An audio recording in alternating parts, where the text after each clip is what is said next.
Good morning, everyone. Another pair of speakers from Phoenix. So this is his third pair that he sent me. The PSB, the Century 500i's or something like that. I can't remember.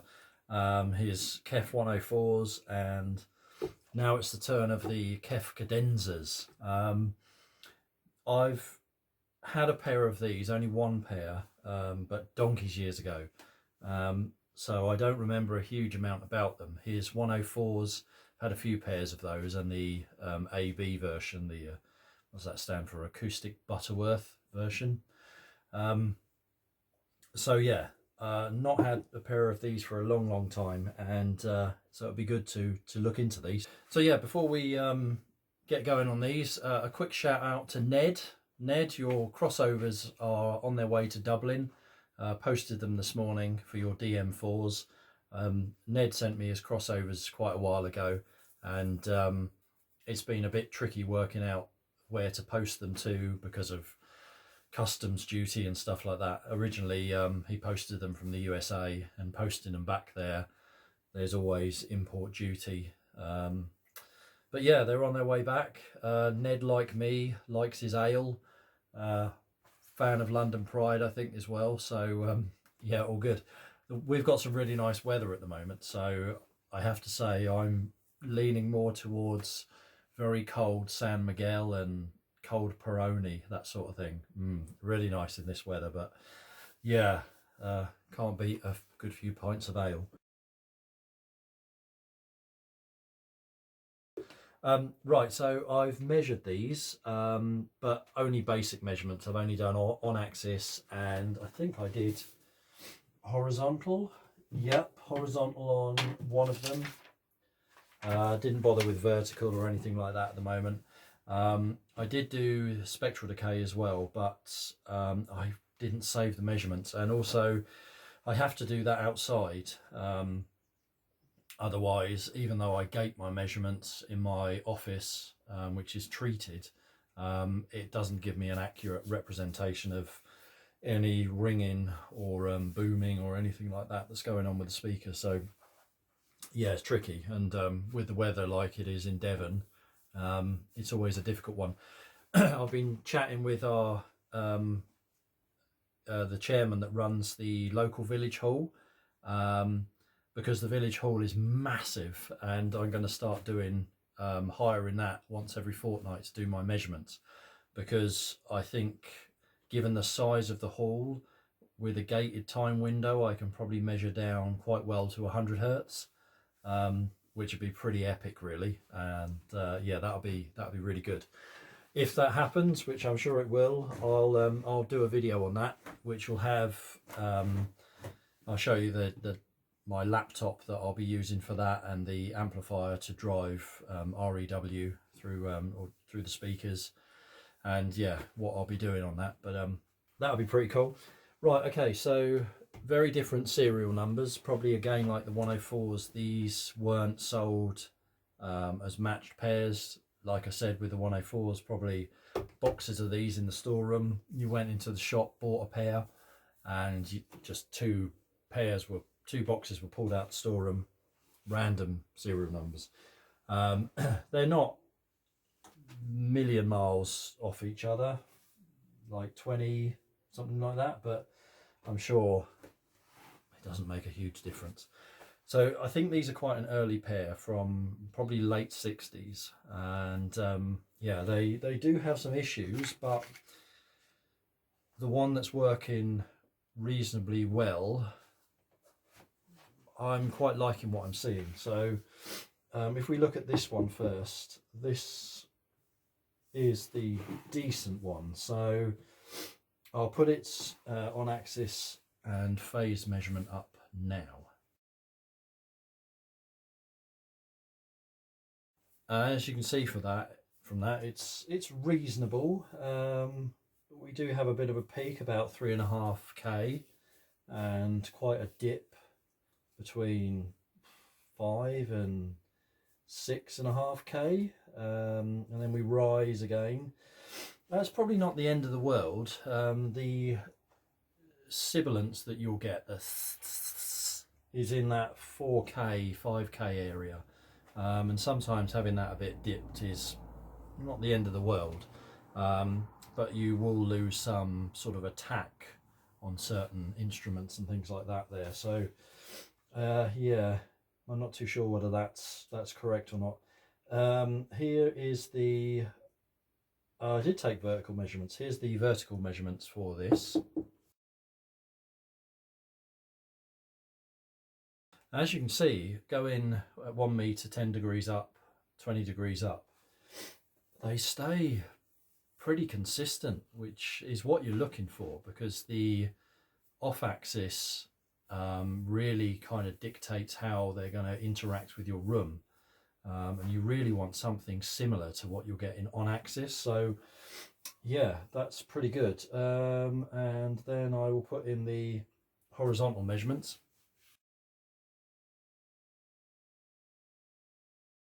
Again, yeah, pretty good. In fact, moving 15 degrees off axis is probably where I would prefer to be listening to them. But yeah, overall, pretty good. Right, the one over there has quite an issue with the tweeter.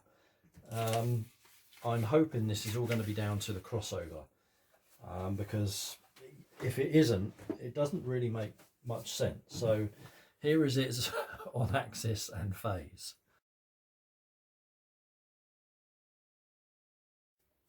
So as you can see, we have a huge peak at about 3.5, or about 3K actually, 3000 hertz, and then we just die off, which is very weird. Here's a comparison of the two on axis,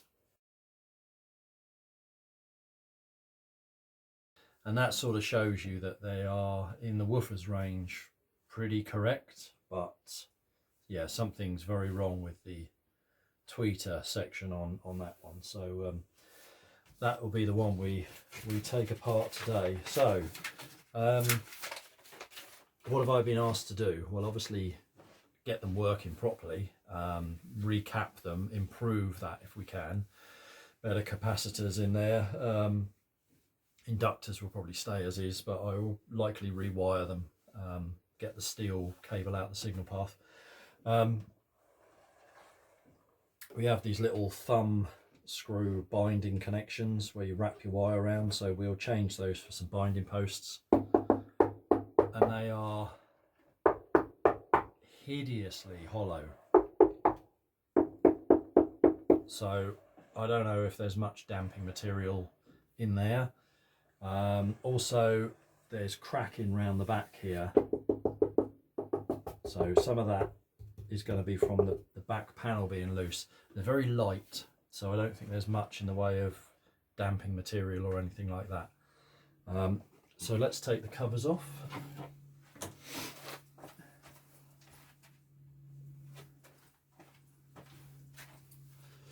We'll take the cover off this one.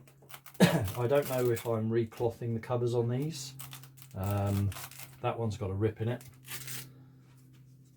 So here is our cover frame, which is at least in need of a clean. I'll see if Phoenix wants to recloth these. I don't like the cloth that's on them. It's very plasticky. So very similar driver lineup to the 104. KEF T27 tweeter, really nice tweeter. KEF's B200 woofer. I can't remember what variant it is in here. Is it the 1039? I don't know, but this looks good. Yeah, it's a shame the woofer isn't recessed, because we've got this horrible chassis edge around here, which is possibly some of the dips and things we're seeing in the measurements, diffraction. And we have the KEF base radiator. That's the 139. This is a version that's mounted on a board, which sort of points to the early one. It's not one that was a B139 with no motor on the back. So yeah, that'll be interesting when we take that apart and have a look. The date on here is 1972, so they're a little bit later than I thought. Spec number 1024, so that might be the variant of the woofer. But yeah, there we go. Let's take the cover off the other one.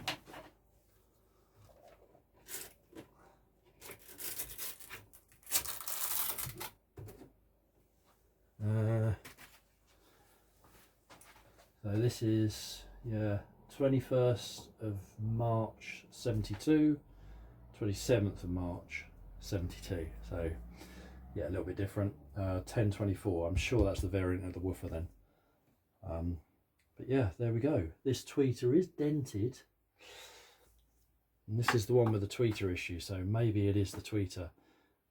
We'll have to see what we find. I will probably take the tweeter out and test the run a signal sweep through that and see how they perform. But yeah, so let's take that one apart. Right, let's have a look then. That's going to be interesting.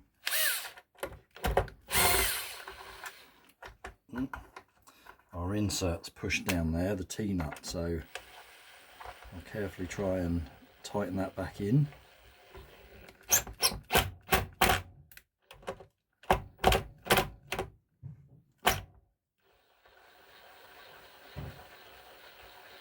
better.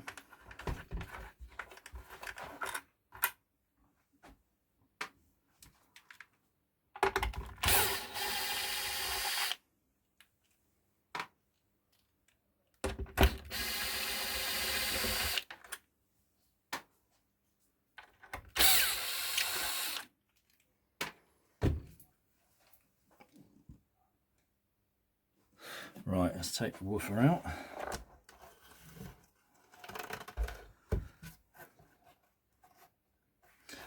Okay, these have, yeah, they are T-nuts, but they're sort of recessed in the back. So, soldered connections, that's nice to see. So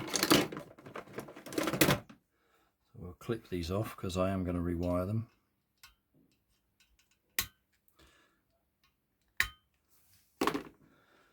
So there's our woofer, so the 1022 version. These look to be in really nice condition. Rubbers are good, holding their structure. Spider's nice. Yeah, really good. Right, next we'll take out our tweeter. So wood screws like we had with the 104s.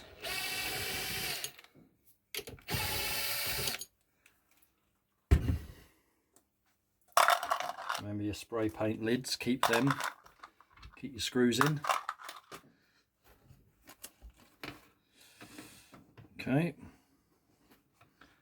let's clip these off.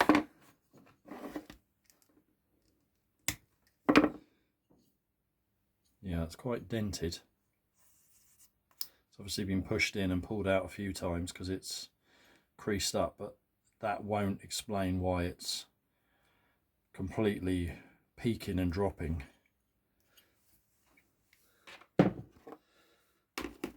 Right, foam. Okay, we have a piece that is looped over.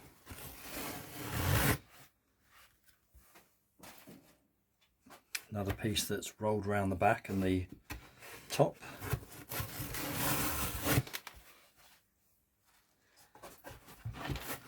Piece on that side, piece on that side. So, if you can see in there, we have no panel damping whatsoever.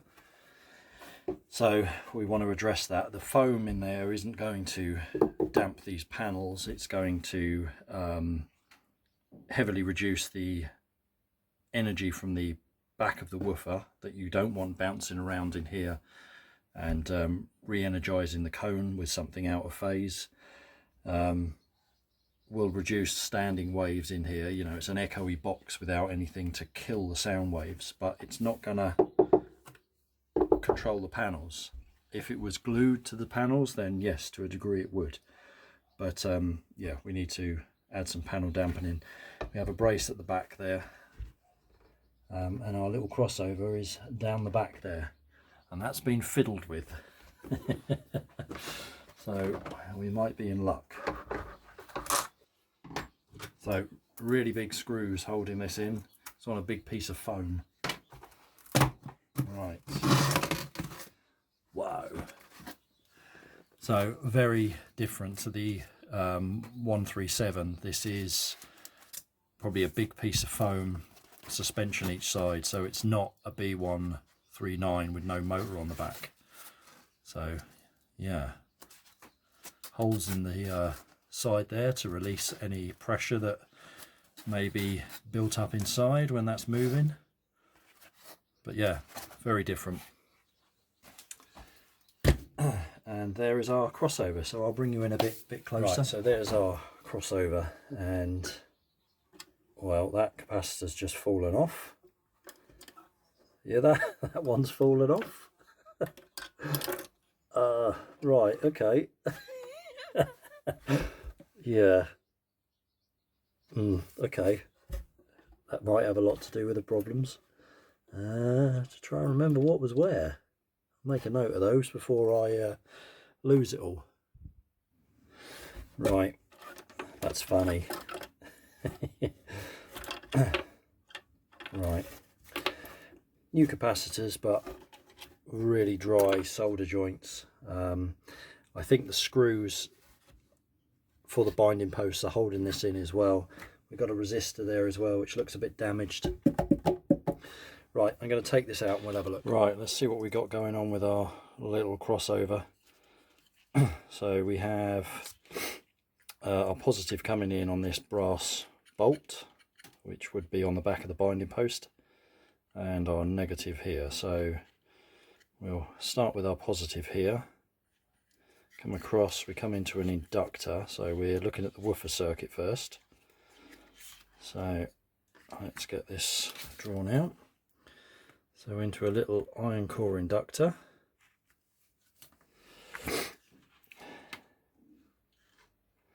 Where do we come out? There. So come across to this section here.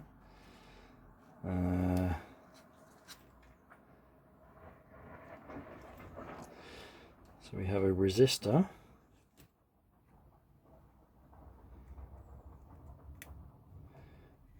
And a capacitor down to ground. Okay. So this is going to be part of the shunt section. So we have a resistor. And then capacitor down to ground.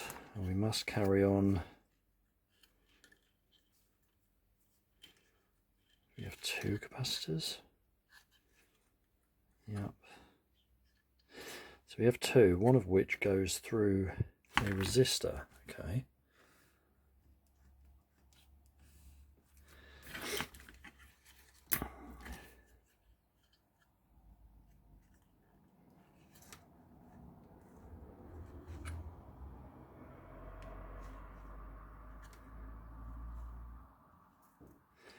We also pick up this inductor here. Right, okay.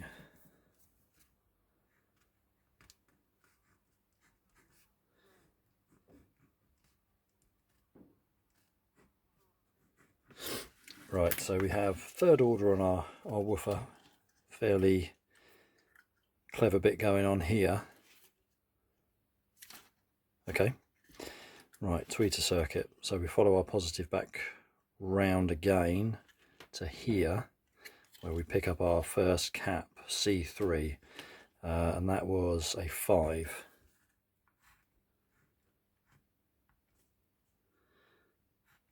Okay, so we hit this part here, and we're probably going to ground on an inductor. Yep.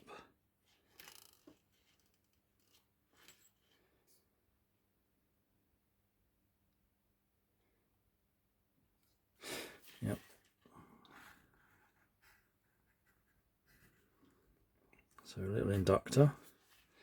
And we probably carry on to another cap, which was C4, which is our another 5. And then out to our tweeter. So third order on our tweeter circuit as well. I'll measure these values and put them in.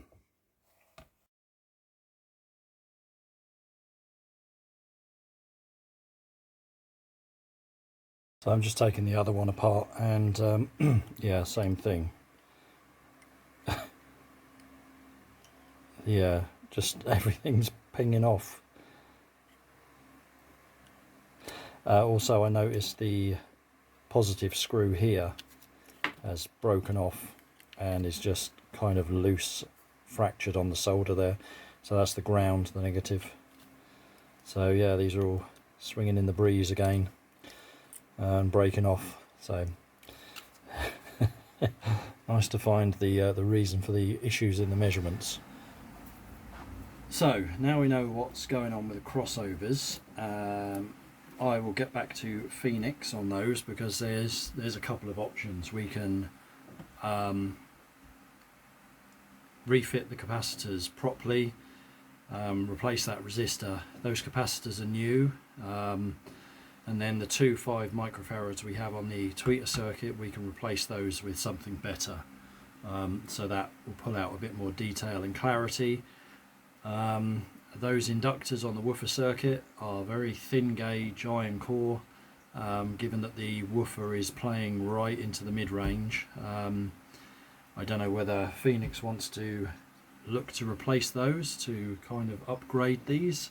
It was discussed, so once Phoenix has watched this video we can have a chat about that. But in the meantime, the cabinets, I've now disassembled them both. They are very structurally sound in terms of the gluing.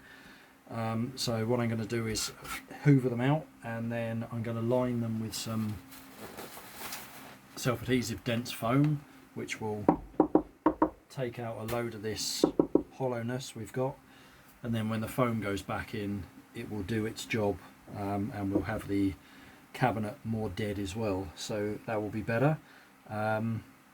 So yeah, let's crack on and do that, and then in part 2 I'll know what we're doing with the crossover and we can put them all back together, and possibly recloth the covers as well. So I'm going to put the camera on time lapse and do this.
Right, so as you can hopefully see, we've lined the whole box with It's basically a centimetre of dense foam which is self-adhesive, and obviously this is still a hollow box, but you can hear that hollowness.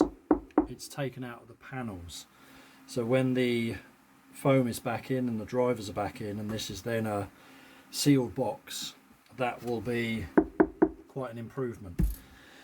So yeah, takes quite a lot to line these boxes. Around where the crossover's going, I've just used the offcuts, but big panel at the back, big panel at the top, big panel each side, panel at the bottom, each side of our base radiator, and just the offcuts to fill around here. But yeah, all good. Right, part 2, we will do the crossover, get them all back together, measure them, and possibly recover the cloth, recloth the covers even. Catch you on the next one.